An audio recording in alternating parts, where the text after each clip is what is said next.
ঢেউগুলো দেখে না ওই ওই আমার দাদারিটা চমকে যাচ্ছে। ঢেউগুলো দেখে হ্যাঁ। চমকে যাচ্ছে।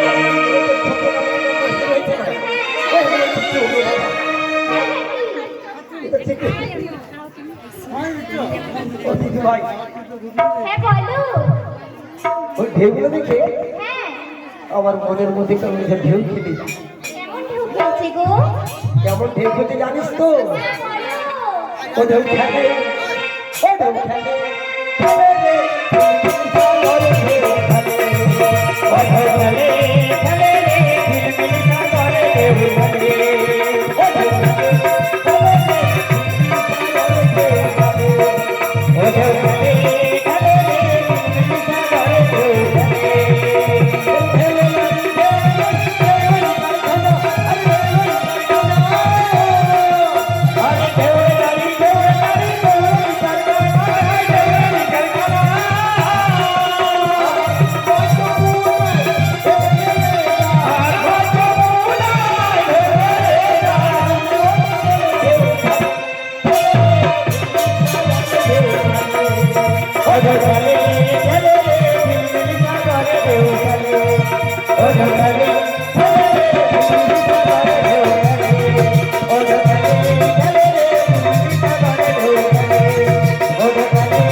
ও বড়াইমা, বড়াইমা গো, ও বড়াইমা।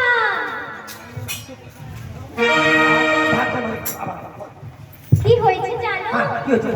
তুমি তো মনে সুখে গান গাইছো, বন্ধই করতে চাইছো না?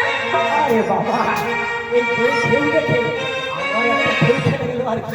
ঢেউ খেলে গেল, কি হয়েছে বল? ঢেউ খেলে গেল, বন্ধই হতে চাইছে না। কি হয়েছে আমি কি বল? বলছি শোনো। বল বল। কেমনে যমুনা হবে পার গো বনাই, কেমনে যমুনা হবে পার।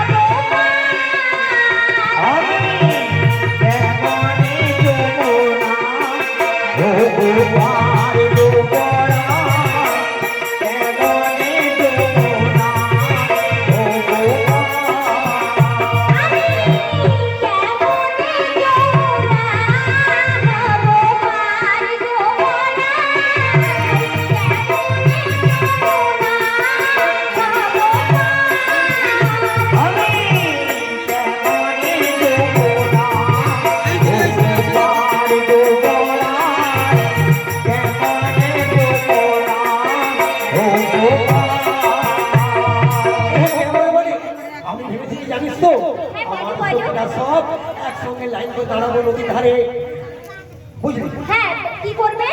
একসঙ্গে দাঁড়াবো নদীর ধারে, হ্যাঁ, একে অপরের হাত ধরবো, হাত ধরে একটু করে কাপড় তুলবো, আর একটু করে নামবো, আবার তুলবো, আবার নামবো, আবার তুলবো, আর এই করে ঝপাস করিয়া একেবারে নদী। নমস্কার। এই ভক্তের মাঝে ভগবান পালাখানি যে চলছে, রাধারানী এবং পড়াইমার অভিনয়ে বাড়ি খড়গপুর রবি নায়েক দুজনকে 10টি টাকা করে তাদের আশীর্বাদ করলেন, তারা যেন আরো বড় হয়ে আপনাদের মনে আনন্দ দিতে পারে, সেই সঙ্গে ভক্তের মনের আশা যেন পূরণ হয়। আপনারা সবাই মিলে একবার বলুন নিতাই গৌর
লাভ নেই। না না লাভ নেই। এ বাবা যখন আসি ঘন্টা যাইতে হবে। হ্যাঁ যেতেই হবে। আর এই যমুনার মাঝে ও বড়াইমা, এই যমুনার মাঝে যদি কেউ তোমার নাতনিকে পার করে দেয়, তোমার নাতনি পাড়ের দড়ি হিসাবে কি দেবে একটু জিজ্ঞেস করে না? কি দেবো জানো? কি দিবি? তাহলে বলে